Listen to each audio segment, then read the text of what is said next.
ഇതാണ് 2 ലക്ഷം രൂപയുടെ എൻ്റെ പുതിയ ഷർട്ട്. അത് മാത്രമല്ല 70,000 രൂപയുടെ തോർത്ത്. ഈ ചീഞ്ഞ ഷൂവിന് 1.5 ലക്ഷം രൂപ. Welcome to luxury shopping. ഇന്ന് ഞാൻ ഇന്ത്യയിലെ മോസ്റ്റ് എക്സ്പെൻസീവ് ഷോപ്പിംഗ് മോളിലേക്ക് ഷോപ്പിങ്ങിന് പോവാണ്. ഡിസ്ക്ലൈമർ, എന്നെ അവിടെ നിന്ന് ഇറക്കി വിട്ടു. Let me explain. ഇന്നലെ ഞാൻ അംബാനിയെ പോലെ പ്രാർത്ഥിച്ചപ്പം എനിക്ക് കുറെ പൈസ കിട്ടി.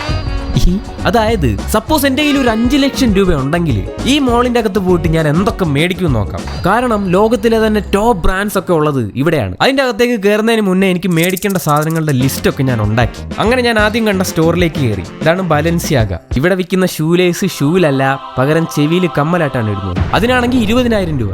അങ്ങനെ അകത്ത് കയറിയിട്ട് ഞാൻ ആദ്യം ഒരു ബാഗ് സ്പോട്ട് ചെയ്തു.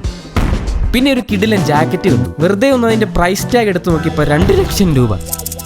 അപ്പം തന്നെ അവിടുത്തെ സ്റ്റാഫിനെ നോക്കിയിട്ട് മാന്യമായിട്ട് ഇറക്കി വിട്ടു. ഇനി എൻ്റെ കയ്യിലുള്ളത് മനോരഞ്ജൻ ബാങ്ക് ഓഫ് ഇന്ത്യയുടെ നോട്ടാണെന്ന് ഉമ്മാർ അറിഞ്ഞു കാണും. അന്ന് ഞാൻ അനുഭവിച്ച വിഷമമുണ്ടല്ലോ.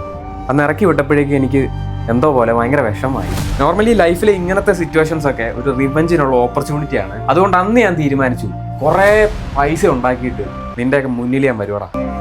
2 ലക്ഷം രൂപയ്ക്ക് ഈ ഷർട്ട് മേടിക്കാൻ. പിന്നെ എനിക്ക് വട്ടല്ലേ, പട്ടി വരും.